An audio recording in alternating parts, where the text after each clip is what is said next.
All right, I know we have a pretty packed agenda, so we'll probably get started and people will catch up. This is all going to be recorded as well, so be looking for that on your social media sites.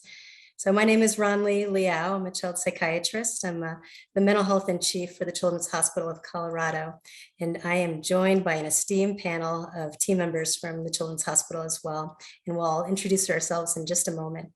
I would love to give you just a couple of housekeeping details before we get started into the program. One is this legal disclaimer, if you could take a quick look, that this is really meant to be an educational and an informational session.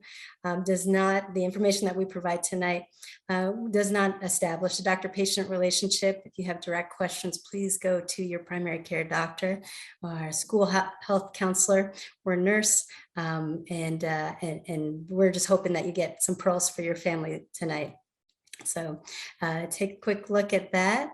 Also, I'm really excited to say that tonight's program will be translated in our live stream in Spanish. So thanks so much to our interpreters. If you are joining us in Spanish, here are the instructions. You'll want to go to the interpretation globe at the bottom right of your screen on the Zoom screen. Choose Spanish, enter the chat room, and you'll hear our presenters in English at 20% volume and Spanish at 80% volume. So thank you so much for joining us in Spanish as well. Again, we are recording this town hall, so if you miss any of it, don't worry, you can find it again, share it with friends. You will all be muted, just so that we can keep the conversation clear. But feel free to drop chats in the chat box, ask questions. We'll have a live Q&A at the end. Here is our packed agenda. And we're looking forward to a great discussion tonight.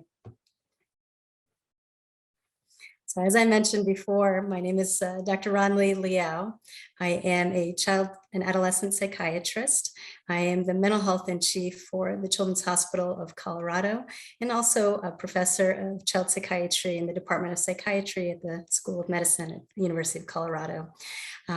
We are going to tell you a little bit about ourselves. We've got a great panel, and we're going to share a little bit so you get to know us about how COVID has impacted us personally and professionally. And I think it'll be safe to say that I would not even be in Colorado if not for COVID. I have 3 kids, ages 10, 18, and 29. And we were all in New York City, living in Brooklyn during the first part of the pandemic. And I think for all families, I think you all can relate.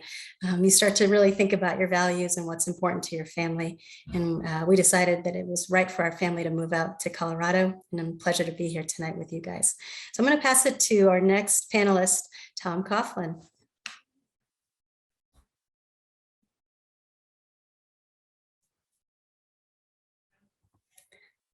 Tom, you want to introduce yourself? You are muted.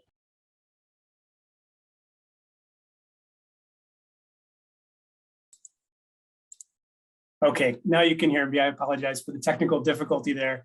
That's very apropos for our time in COVID and meetings. My name is Tom Coughlin. I'm the manager of behavioral health in Colorado Springs, and I'm a licensed clinical social worker by background. I have 2 school-aged children, 13, and a boy that's 13, and a daughter that's going to be 10 tomorrow. So this work is very important for me, and the impact of COVID over the last 2 years has certainly hit home. The mental health crisis has certainly impacted me personally and professionally. I think it's exposed what have been, especially in Southern Colorado, some insufficiencies in how we engage in mental health and the treatment services that are available in Southern Colorado. And it's really shined a light on that. So while it's great that mental health and behavioral health are the focus right now, it's unfortunate that sometimes it takes a crisis to do that. So it's wonderful that we're having this town hall, and I appreciate everybody for being here. Thanks so much, Tom, for joining us from the Springs. We're going to move to Dr. Jenna Glover.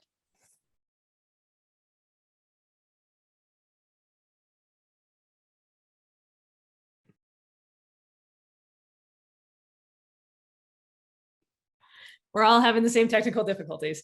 It's great to be here this evening. So my name is Jenna Glover, and I am a clinical child psychologist who's been with Children's Hospital for the last 6 years.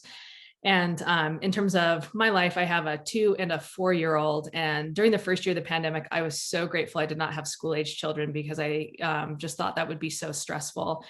And during the second year of the pandemic, after 5 daycare closures, I have got my turn of it, and certainly felt the stress that so many parents have been enduring for so long.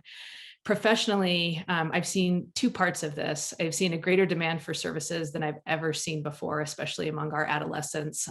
Our wait list for services is just unreal. But I've also seen more resiliency, more unique kind of coping and perspective taking among our youth than I've ever seen before. So I've seen both the hard and the really hopeful part of it. Thanks so much, Dr. Glover. Next up is Dr. Jessica Hawks.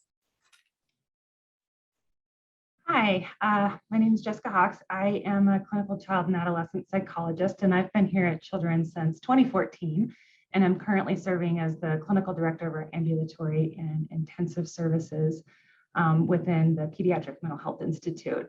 I am married and have twin 2-year-old boys who definitely keep me on my toes. As far as how COVID impacted me personally and professionally, I was a new mom when COVID hit us, and it was a crazy time to navigate, just being a new parent and then also having COVID on top of it. My spouse and I both continued to go to work in person throughout the pandemic, and that also just caused different challenges and stressors that we had to navigate over time. But similar to what other people have said, the mental health crisis was present before COVID, and it only just exponentially increased since the start of the pandemic. And being so passionate about this work, it only has fueled my passion even more to make sure that we are developing the right mental health services for youth in the state of Colorado and making sure that we can get them timely access. And that's important to me even more so now as a new mom, because if my kids ever need those services, I want to make sure that they can get access to them as well. Thanks so much, Dr. Hawks. And last but not least, we have Heidi Basfield. Hi, everybody. I'm Heidi Basfield, Vice President of Population Health and Advocacy here at Children's Hospital Colorado. I've been here for a little over a decade. And one of the things, that Tom left out in his introduction, he's got the COVID beard. So I'm just going to say that is a personal addition I'm quite impressed with that I can't engage in. I also am a mom with 2 young boys, 7 and a 9-year-old, and I have joined the COVID committee at my kids' school because of the work I get to do here at the hospital, which also means I'm the least popular person in the car line as a result of that assignment. So I think I'm probably looking forward to the end of the pandemic more than most and retiring that hat. So professionally, have been really focused on really heightening the awareness of the impacts of what is an official pediatric mental health state of emergency in our state and in our country, and really trying to ensure that all of us who are experiencing this in different ways are able to bring their voice to those who can help us fix this crisis. And how we're doing that is really engaging our state leadership team, our governor, our lawmakers, those who can help us build a functioning system of youth mental health care for kids in the state, because we don't have one. And right now, the Colorado legislature is really contemplating how to spend upwards of $100 million to help us really invest in core components of a youth mental health system. So creating an effective behavioral health administration, really infusing dollars into our communities to support things like community-based crisis services, thinking about how to develop and support school-based mental health programs, how to increase capacity for kids who need more support with inpatient and residential treatment services, and then layering on top of that appropriate access to care coordination support. So that has been and will continue to be the focus. Thanks, Dr. Liam. Thanks so much, Heidi. Let's dive right in. Dr. Hawks, you've heard Heidi talk about the youth state of emergency for mental health. Why is it such a hard time right now for kids and families? What do parents and families and caregivers need to know to get through this tough time?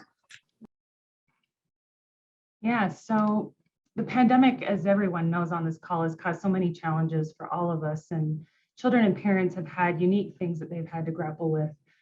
One of the most important things that has impacted mental health concerns across a lifespan is how socially isolated people have felt over the course of the pandemic. And there's been many other disruptions to our everyday life, including kids not being able to consistently go to school, and the disruptions for parents when it comes to work and juggling all the different hats that they always have to juggle, but even more so during the pandemic when they were serving as not only parents, but their kids' teachers and their kids' friend and their kids' therapist. And that dynamic change just caused a lot of increased stress for families, understandably so, as they tried to figure out and renegotiate these different relationship dynamics than they had ever had to deal with before. And so there's a lot of things that we have to think about as parents with regards to how we can help our kids in this time of distress. And there's a couple things that I want to highlight about ways that we can, as parents, really work to improve our relationship with our children, which is by extension going to be able to help their emotional and mental well-being. So there's a couple things I'm going to highlight here. The number one most important thing that parents can do is spend quality time with their children. And this can involve a lot of different things, having meaningful conversations, enjoying an activity together. But the real important thing here is that parents be present. And that means removing different kinds of distractions like your cell phones or multitasking. Really be with your children during those times. Another important thing to be thinking about is how we're using our attention. It's really common for any of us to have our attention pulled to the things that are frustrating or stressful. And unfortunately, what that can do is inadvertently teach kids to do those behaviors more because they know that's a way that their parent is going to be more likely to react to them. So try to catch your kids being good. Notice the things that they're doing well or that you like that they're doing, and pay attention to those things because it's going to make them more likely to want to keep doing them. Utilize effective communication skills. This can involve things like showing empathy, acknowledging how your kids are feeling. That doesn't mean that you're agreeing with how they feel. It just means that you're noticing it and labeling it. Being able to just listen to what they have to say. And then trying to come alongside them and collaboratively problem solve the different kinds of difficulties and stressors that they're encountering in their day-to-day life. And then finally, we would encourage you to have clear expectations and consequences. We know that kids thrive in that kind of a relationship where they know the boundaries and they know what happens if they break those. It's been really difficult for parents during the pandemic to do that for a number of reasons. But one of the biggest ones is that parents have had to really sit with guilt as parents that their kids have had so many disruptions to their lives. And so we've attempted to overcompensate for that, and oftentimes are questioning whether it makes sense to enforce these kinds of limits. But we know that kids' mental health is actually going to do the best when they live in that kind of an environment. So we wanted to highlight just some of the most important symptoms that parents can be looking for when it comes to potential warning signs that their kids are having mental health difficulties. So some of the most common ones are being irritable or tearful, acting out or having more tantrums than they normally do, isolating more to their rooms, or not wanting to spend time with friends or family, changes to their eating or sleeping habits, and that can be increased or decreased eating and sleeping, just not seeming as motivated to do the things that they know that they need to do, like go to school, complete their homework, and they just don't seem to enjoy the kinds of typical activities that they used to.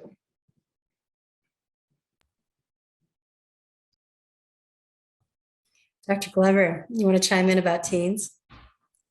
Oh, our teens. So, in general, having a year disrupted is hard for anybody, but kids' lives are really marked in years, and huge rites of passage happen, especially for adolescents.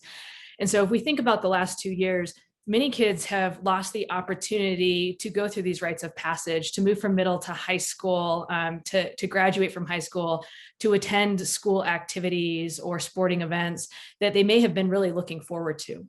And with these continued disruptions, what happens is we have an increase in the frequency and the intensity of difficult emotions. So kids are having to deal with disappointment more often, grief more often, frustration more often, being overwhelmed more often.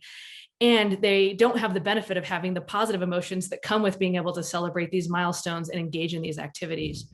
And as a result of that, one of the things that we have seen is throughout the pandemic, we've seen a steady increase in internalizing disorders, specifically anxiety and depression in our teens. And if you look at like before the pandemic, about 10 to 12% of kids who are teenagers experienced anxiety or depression at a clinical level. Now we're seeing those rates be about 24 to 25% of kids. So 1 in 4 of our teens are experiencing this. And that's shocking when we think about it. The other thing that I think is sobering is that many teens are often misdiagnosed who experience internalizing symptoms. So one of the things to be on the lookout for is that kids who are depressed when they are teenagers, often it manifests more often in irritability than it does in typical sadness. Additionally, it's very normal for kids to withdraw from family, but if your teens are withdrawing from their friends or activities they used to love, all of those really are red flags that maybe there's something more going on there.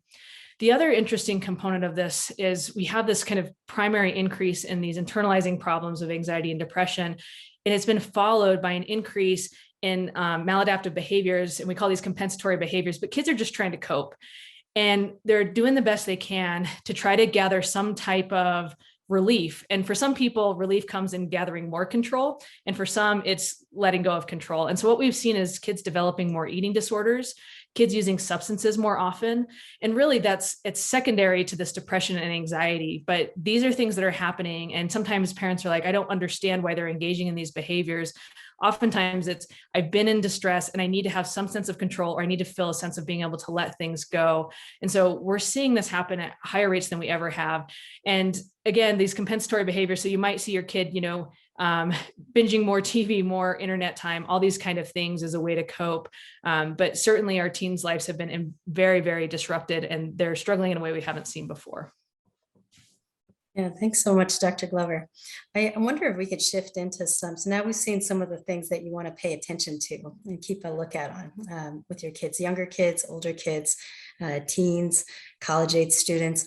Now, what about some practical tips in terms of how can we help our kids and families sort of build resiliency, coping skills that are on the healthier side of that spectrum? Yeah, so the good news is kids are very resilient, and they can respond well when we put these things in place.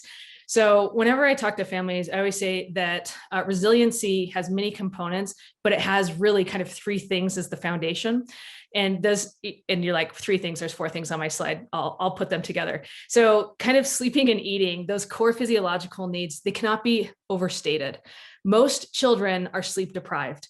So teens need a great deal of sleep, and often they're not getting that. Young kids need a great deal of sleep, and they're not getting that. So that really, I tell parents, that is your first priority, is get good sleep locked in. Make sure that kids are getting consistent nutrition, and that includes hydration.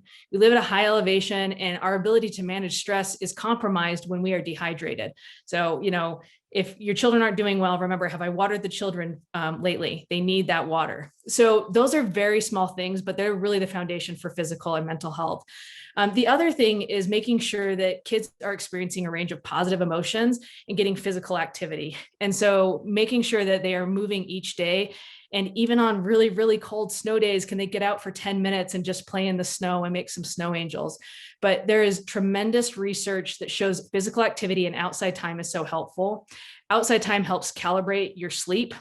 So your kids will sleep better. So even when it's really cold, remember, I will get my benefit tonight for that.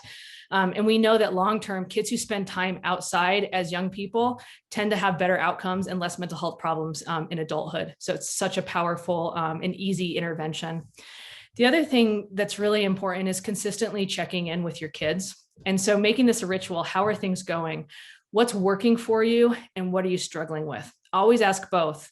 Some of your kids will have a tendency to not talk about the hard, and some of your kids will have a tendency to only talk about the hard. So help them balance and invite them to talk about both. And sometimes they'll just shut you down, but if you do this consistently over time, they will know that they always have that invitation. The other component, this is a two-part skill, consistently ask about the hard and the good. And when they tell you about the hard, validate it. Tell them what you hear. That sounds difficult. You're really struggling right now. And resist the urge to fix it. That's our number one thing. We just want to problem solve. Kids don't need that. Kids need to be heard. And once they're heard, then you can decide together, is there something that you need in order to move forward with this difficulty? And then finally, crises happen. So just like having a first aid kit in your car is helpful with Band-Aids and medicine, create a crisis distress tolerance box. So knowing that your kids will be in distress. And so you can just create a little box together. Things that can go on this are things like, Play-Doh, finger paints, fidget toys. I have one in my office. So, being able to have Legos to put together, photographs, cards with important things on them. These are things that in any given moment, if your kid needs to be distracted, they can pull out their box. This is a fun family activity. It's good for adults to have these, but you don't want to wait for somebody to be in crisis to try to find the things they need. You want to plan before a crisis happens. And for all of us, it's not a matter of if a crisis will happen, it's just when. Thanks so much, Dr. Glover. We started a family routine of highs and lows at dinner and try to have as many family meals as possible and our bedtime check-ins. And I think you're right. It's just, sometimes they don't want to say anything, or it's all lows or it's all highs, right? But just having that consistent routine as best you can in our changing schedules. Dr. Hawks, I'm wondering, how do we help our kids build resiliency in the middle of crisis? This is year 3 of the COVID pandemic, with many, many other sort of challenges and losses and traumas and challenges over the last couple of years. How do we help build that resiliency in the middle of crisis? Yeah, it definitely has been a tough couple of years for kids and adults alike. The really great thing is that kids have already been demonstrating to us over the last several years just how incredibly resilient they are. They've been doing things that I think none of us ever would have thought they'd ever have to do in their lifetime, and they've been doing an incredible job with it. So even in the midst of a crisis, kids have risen to the occasion, but there are additional things that we can do to help build their resiliency at this time. One of the best things that we can do as adults is just give our kids opportunities to try out new things and have it just be outside the reach of what they're normally accustomed to doing or what they're used to doing, and let them just try on opportunities to be more independent. And one of the most important things for parents to remember is that it's okay if they don't always succeed. In fact, there's a lot of really important life lessons that kids learn when they don't succeed, including the idea that we can persevere in those moments, and the idea that we can problem solve how to make it go better the next time. And those are really important life skills for kids to learn. Another important thing for parents to do is just normalize that life can be hard sometimes, and that we are going to experience hard emotions, and that it's okay to not always be okay. And one of the things that we all tend to do when we're having a hard time or when different situations are becoming really difficult is we tend to want to get out of those situations and avoid them. But unfortunately, that usually makes things worse, and it makes us feel worse. So one of the things parents can try to help support their kids in doing is approach those difficult emotions, approach those difficult situations.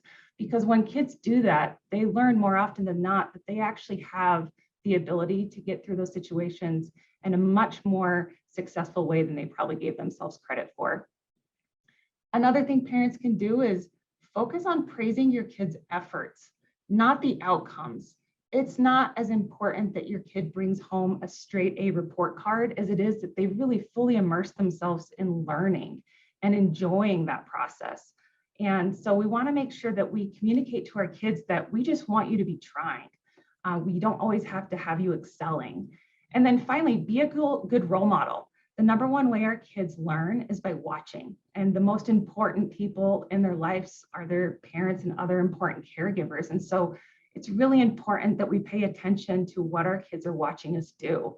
And if we're having a hard time, if we're feeling stressed, try to show up in ways that our kids can watch how we can navigate those moments effectively, making sure that we're engaging in good self-care, that we're talking about how we're feeling and that we're engaging in those same approach-oriented kinds of attempts to deal with stressful situations that we're asking our kids to.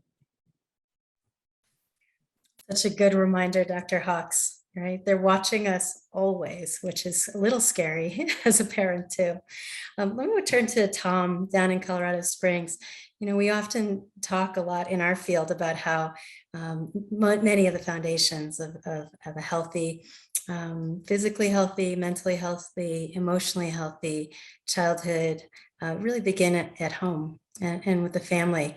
And so how it's so important, right? That healthy kids need healthy parents and families. And so, and it's really a stressful time. It's been so stressful for every family I know, right? That has not been untouched by this, these last few years. So can you talk a little bit about that, Tom?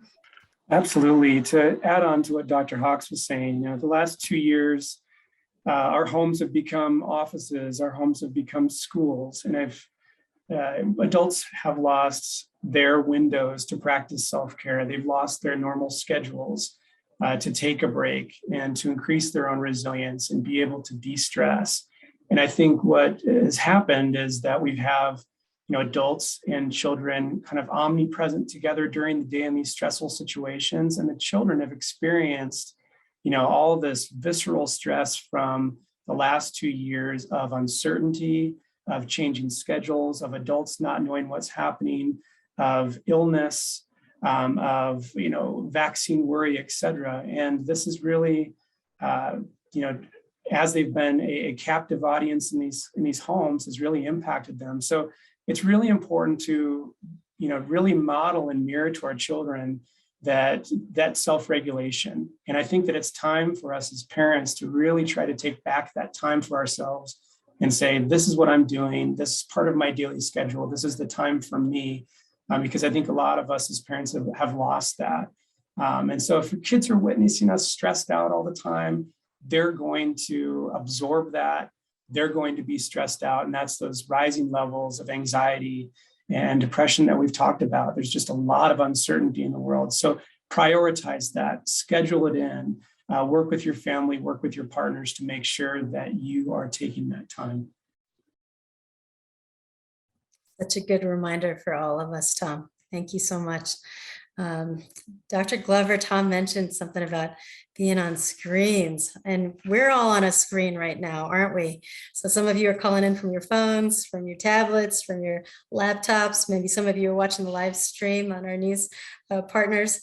Can you talk to us a little bit, Dr. Glover, about healthy screen time? I mean, really, we're using it for work and for school and to game and to connect and for entertainment and to relax, to doom scroll, right? So what's healthy, what's not healthy for kids at different ages? This is probably the question I get most often, given what the pandemic has done to our screen habits. And honestly, in our field, our thinking on this is evolving. And one of the most important ways that it's evolving is that we are really moving away from this idea of a prescription amount of time. Now, you can go online and you can find from, you know, pediatric psychologist recommended amounts of time. But really what we're switching to now is, rather than worrying about the number of hours, worry about, are the foundational things happening? So these are the 4 things. I might say more because I often say bullets, then I go over. But are they sleeping and they eating? Are they taking time to connect with others? Are they engaging in physical activity? And are they getting their chores and homework done? If you can say yes to those 4 things, screen time is not concerning.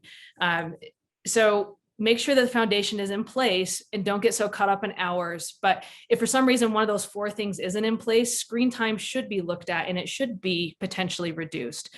So there's not a one size fits all, but we want to look at the child, what their needs are, the context, and the quality of the material that they're looking at, which gets to the second point. So screens are neither good nor bad. There's positive and there's negative things that come from them. These are things that we're intaking all day long. So I like to think of them as digital calories. Some are more nutritious than others. And what we know is the most nutritious is active screen time. And active screen time is where kids are engaging in creating content, where they're engaging in interacting with somebody else online and having conversations, but it gives them a chance to explore their identity, to express themselves, and to learn critical thinking skills.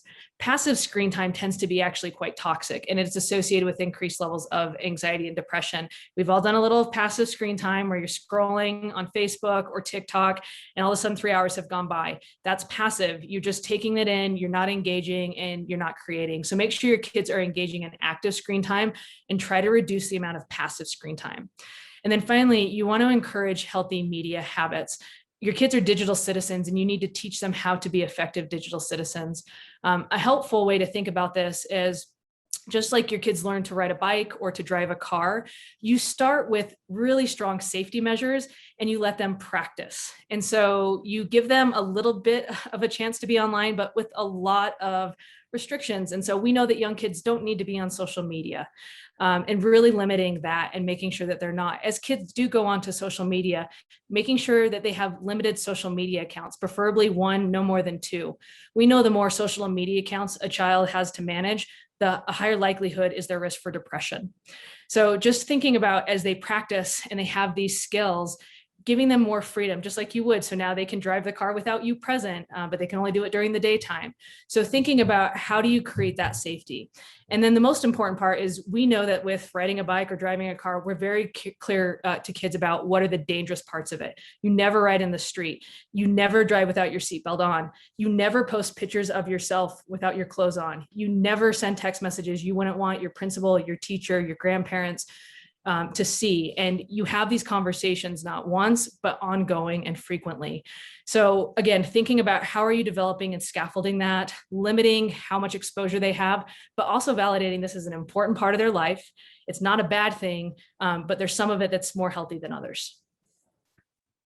Jen, I feel like everyone should go through those healthy habits, adults and children alike. Definitely want to transition a little bit because Tom, you manage our emergency department down in Colorado Springs, and you know it's such a devastating and sad time, especially as you're meeting with families in the emergency rooms whose children are really facing mental health crises, probably in the hardest of times for families. So you offer some safety considerations for parents who are worried about their children, who want to make sure their home is as safe as possible? Absolutely. I think it's important for us to try and remember as parents that when children and teenagers are going through drama with their peers or relationship loss, or cyberbullying, that those emotions they're experiencing are so much more intense than what we experience as adults. And part of the complicated aspect of children and teenagers is they don't have that executive functioning. So when a crisis is happening, when they're in emotional distress, they can become highly impulsive. And this doesn't make them bad. This doesn't mean that they have a problem. It's just impulsivity, and controlling that impulsivity is just part of adolescence. And so it's best to safety proof our homes.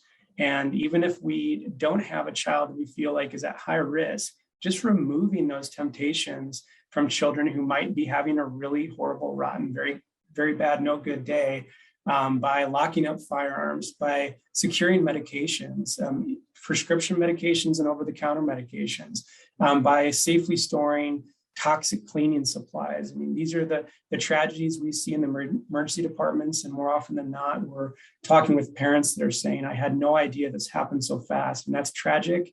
So it is important to just remove these risks so that you can have peace of mind and your child can be safe. Thank you so much, Tom. I think you've got even more resources here. If parents or family members or teachers or anybody who's worried about a child wants to reach out, where would you recommend that they turn to? Absolutely. There are a lot of existing resources in especially our Front Range communities. And the first place to go is always a pediatrician, and to start with them and get those appropriate referrals. If you have concerns about your child's behavior, if you have concerns about their safety, the emergency department at Children's is now an appropriate place to go to get recommendations from professionals and to make sure that you're accessing the right level of care. It's also important to understand that in our communities, we do have 24/7 crisis centers. And many of our communities have mobile crisis teams that are accessed through our 911 system or through the sheriff's department. And those are mobile teams with therapists that can come out to your home and de-escalate a conflict. They can assess your child for safety and make recommendations. I also, a lot of us have seen the expansion of telehealth therapy resources, and that many therapists and mental health centers in our communities are using telehealth therapy. This is something that I think children and adolescents oftentimes do better at than we do as adults.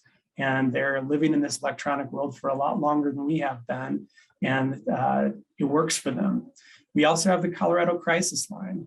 This is a line that's accessible 24/7, where your child can call if they're having any sort of crisis and talk with a licensed clinician and hopefully de-escalate and get some direction on where to go next. And then also, I think it's important for parents to socialize with their children the Safe to Tell number.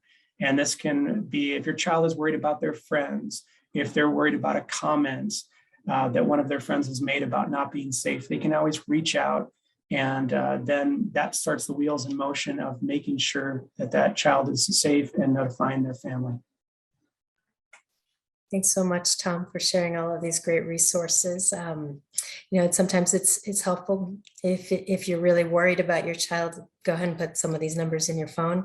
Many of you might have family practice docs or nurse practitioners that you see, school-based health teams. I think those are all great people to reach out to as a first call if you're worried. And I want to just give it back to a little bit to Heidi, because there's so much happening around youth mental health at the state level. Heidi, how can people help as citizens and community members, as professionals and parents? Like what are the ways in which people can really help advance youth mental health for the state of Colorado? Yeah, thanks, Dr. Liao. This is an amazing time in our history. Normally, I would tell you it's harder to get the attention of lawmakers on topics like youth mental health. But right now, we have hundreds of millions of dollars flowing into our state, our local governments, and even our schools to really think about how we build a comprehensive system of youth mental health. And that is an incredible opportunity for each of you to be able to weigh in and talk about what's important. And this is actually easier than you would think. So you don't have to have a policy white paper to pick up the phone, to send an email and talk about what's important to you. If you can't remember anything else, what is so critical right now is to tell your story. Tell people about your experience. What have you seen? What has worked? What hasn't worked? Because as we are building a brand new system of care, the only way it's going to work is if people understand how a system responds to your unique experiences. So whether you're a teacher, a bus driver, a coach, the parent, the grandparent, whoever you are, whatever that experience is, lawmakers need to hear from you. We need this system to work for you. So pick up the phone, call a county commissioner, call a city council member, talk to your school board members, call a state legislature, and send those emails, share your story and get the word out, because now is a time. They want to hear from you. They're listening. They want that input. There's also an opportunity to join the Children's Hospital Colorado Child Health Champ Network, where we send out lots of updates and really great information about policy issues and how you can do something with just a click of the mouse. So we put the information here on the slide. If you're interested, please sign up. We'd love to have your engagement, because the more of us who are talking about what we need for our kids and our youth, the more successful we're going to be in the weeks and the months ahead. Thank you so much, Heidi. Appreciate that, the guidance for all of us. So I just want to remind everybody, we are going to have a live Q&A. And so please feel free to chat your questions. You can just type them right in there. No questions too small. I learned something from all of your questions and all of these, our amazing team member panelists. So first couple questions that are coming through, I'll probably start this one with Jenna Glover, since you mentioned it, but then panelists feel free to hop in and chime in. So the first one is for the crisis survival kits. What are your suggestions for teens? You mentioned a few things. What are your suggestions for teens? So I would work collaboratively with your teen to see what they like, because every time I have a teen do this, they put different things in them. If you want a starting point, if you just Google self-soothing boxes or distress crisis boxes, there are great links online that have list of things that you could potentially put in a box. But I think, what are a few things that can distract? So again, can it be like a puzzle, a crossword, a small book that they can read? Things that soothe their senses. So smells, having things in there like maybe putty, having like maybe a great piece of chocolate in there that you can savor. We don't want to encourage, like overeating to cope, but just slow eating. And then again, a few sentimental things. So that might be a note or affirmations that have come from friends or family. It could be a special, in my box, I have a compass from my grandpa that it helps me remember just to keep my direction safe in life. So ask your teen, Google that, and you'll get a lot of different ideas. But I encourage you as a family, like, put it together. It tends to be a really fun thing. It's something that can be added to. I know a lot of kids like having journals in there. Some kids who are very artistic, making sure that they have the tools that they need for whatever medium they like to use. But those are some of the suggestions that I have. I do think programming these crisis numbers in your kids' phones is a great idea, but also having just those in the box is helpful. So it's just a reminder that if you're in crisis, there are people who love you and will help you. Thanks so much, Dr. Glover. This is a very common question we get asked. What happens when you try to take the devices away? If your child becomes argumentative, combative, even when it's time to turn out the lights, turn off the device. Do you have any tips for folks? And even like parents, while they're chatting, that it's almost like it's an addiction, right? Or a drug. So how do you handle that? And for any of our team members here, please feel free to jump in. Kick us off, and then feel free to jump in, team. So I think the most important thing parents can do is think about what they can do on the front end to help avoid those kinds of power struggles when it comes to screen time. So one of the most helpful things to do is to have those clear expectations about when do you have to turn in your screens, and having some consistency that, like, every night at 10 o'clock, everybody turns in their phones and they stay plugged in to charge overnight on the counter. Also giving your kids warnings. So, hey, in 30 minutes, we're going to have to start getting ready for bed, and just prepping them so that they don't feel ambushed and they're right in the middle of a really important conversation with their friend, or they're in the middle of beating a certain level of a video game, that they know that that's coming.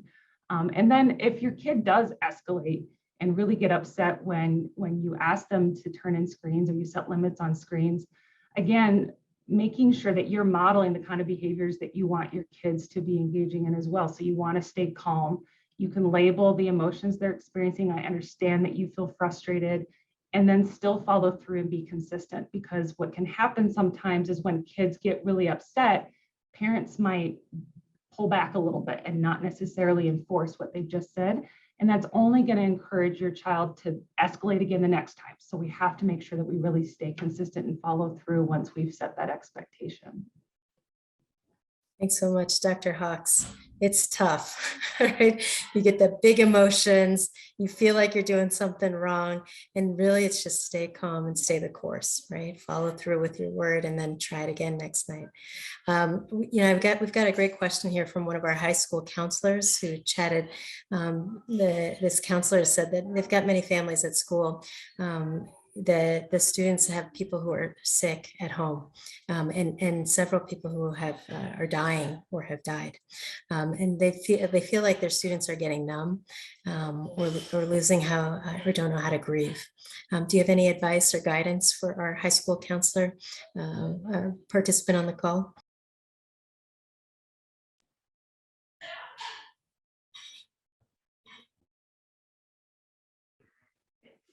Tom, were you going on mute? You can talk.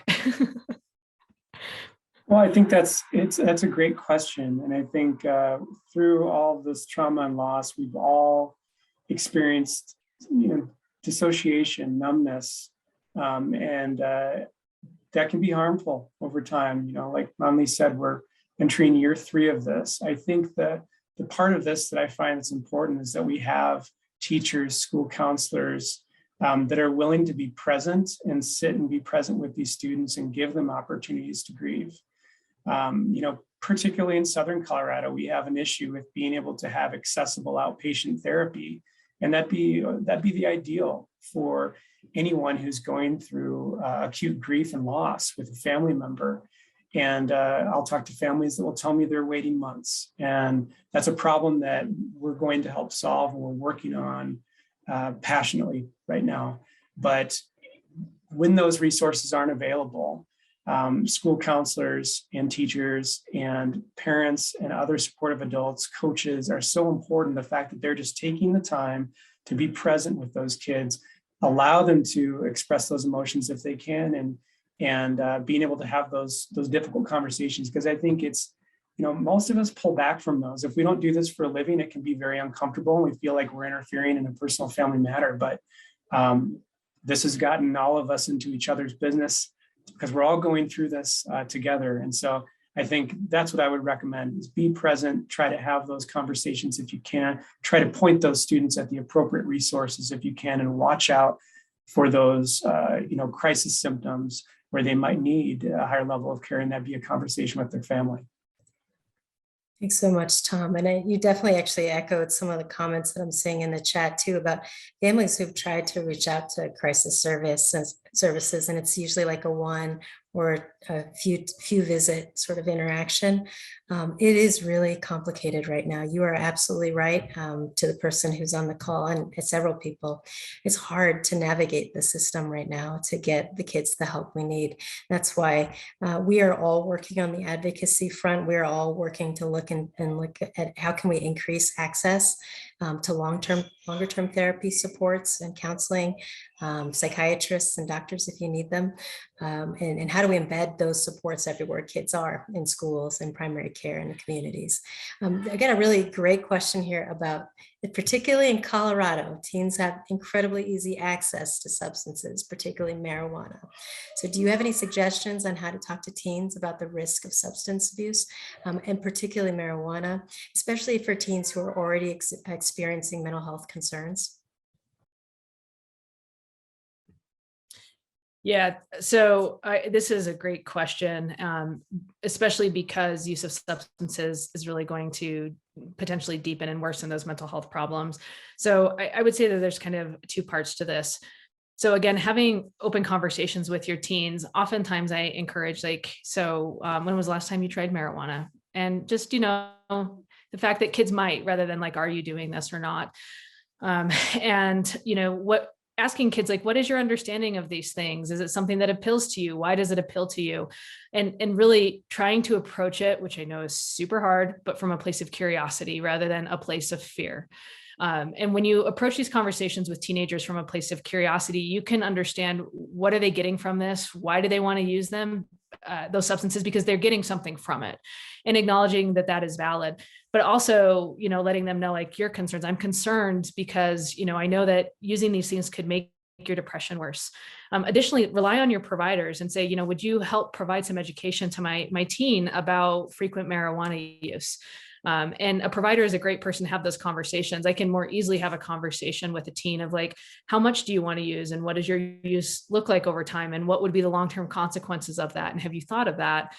Sometimes that's an easier conversation for a provider to have than a parent.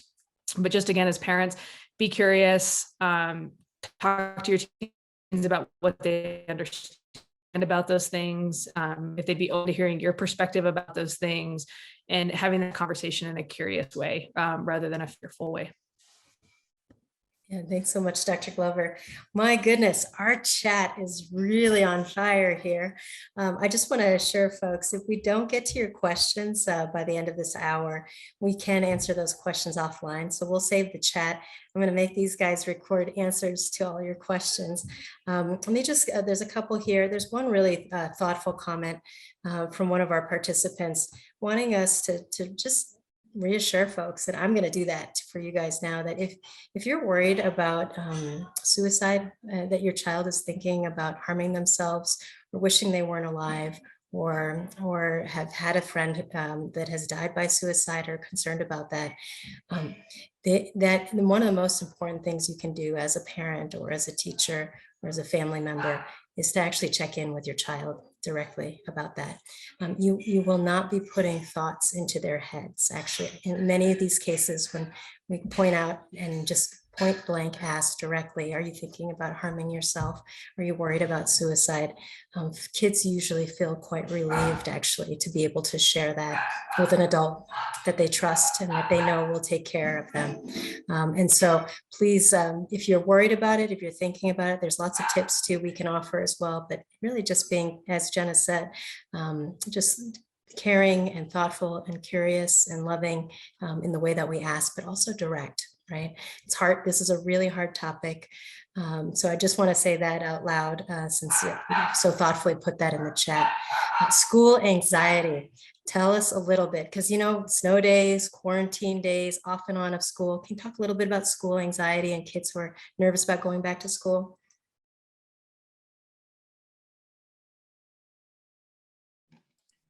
I think it's really normal to feel anxious about going back to school. If you think about just how disrupted kids' schooling experiences have been for the last couple of years, and then they start going back to school, and then there's the back and forth and closures and all the different conversations and even arguments that adults in their lives are having about whether it's safe to be back to school or whether they need to stay out of school. It can feel really difficult to navigate all of that on top of just all the anxieties that kids have to experience in normal day-to-day circumstances around peers and getting good grades and all the things that they're navigating. So I think first and foremost, just normalizing that it is okay and it is common for your child to be feeling a little anxious.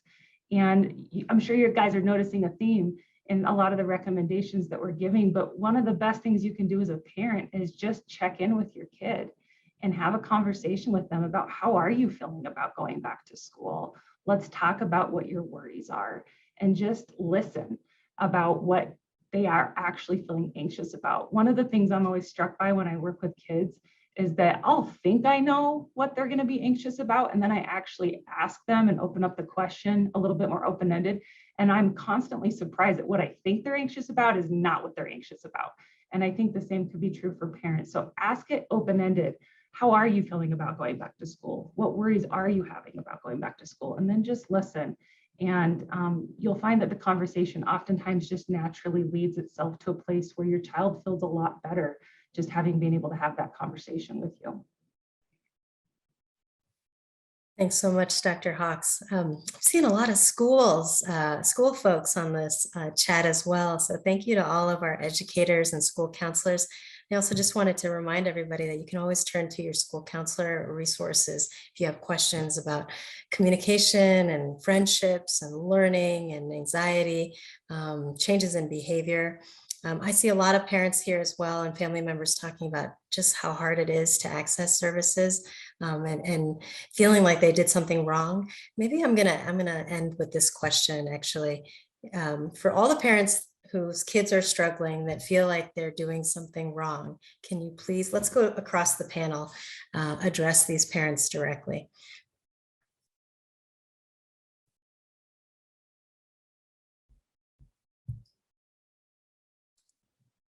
I can certainly start, Ronley.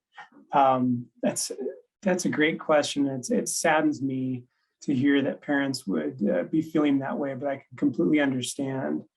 And this is, we've gone through a pandemic that hasn't occurred for 100 years, and this is not your fault. We weren't prepared for this. We didn't have the mental health infrastructure in place And I don't think that that is exclusive to Colorado. I think everywhere in the nation is experiencing that.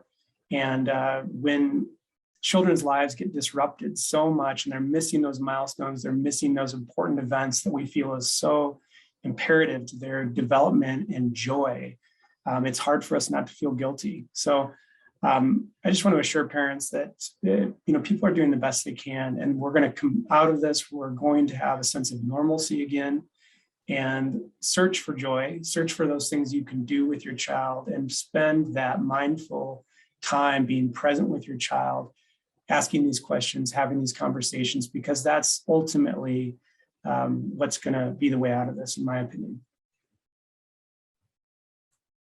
Thank you so much, Tom. Any last words of wisdom or tips from our panelists tonight? I have some resources and an exciting event to share as well before we wrap up. But Heidi, Dr. Hawks, Dr. Glover, anything else you'd like to share with our audience? Yeah, the one thing I might say, Dr. Liao, is just to remember that, any good system is a lot like a power grid. When you go to turn on the light switch, the lights come on. You don't have to put effort into understanding all the things that have to come together for your lights to turn on. And yet, right now, we don't have a functioning mental health power grid. And so we're really in that phase of putting the wiring in the wall.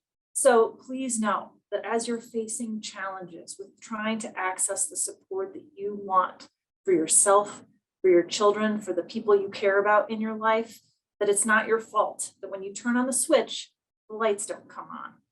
And please keep trying. Yeah. And I hope you'll feel like, this is kind of it's like it's dinner time, right? I hope you feel like we're part of your kitchen table, your family conversation. These are amazing folks I get to work with, and I think we'd love to have more of these types of forums as well. So let me give you a couple of resources here. The next slide, Friday Night Lights, shining a light on mental health. I know this is in May, but something to put on your calendars, because it's going to be a wonderful event again with Ben Garland from the Broncos, and it'll be Friday at Empower Field at Mile High. So come out, do some steps, raise some funds and awareness for mental health and reduce stigma in our communities. You can see the email down below. And let me go to do we have this? Oh, great. So here are the mental health resources through our Children's Hospital of Colorado website. So please take a look at all of the mental health articles that we have available for parents at childrenscolorado.org/mental health resources, as well as a number of tip sheets for keeping your children and yourselves sane and healthy, and as well as resilient as we can be. And so you'll see a number of tip sheets around COVID, teen tips, supporting mental health, and really, really want to say a big thank you to all of you for taking this time with us. Your questions and comments are incredibly thoughtful. Sorry we couldn't get to every one of them, but we will do our best. Let's save this chat so we can send some responses as well through our website and social media channels. So thanks to everybody. Have a great night. Thank you to our panelists and our hosts, and hope to see you again soon.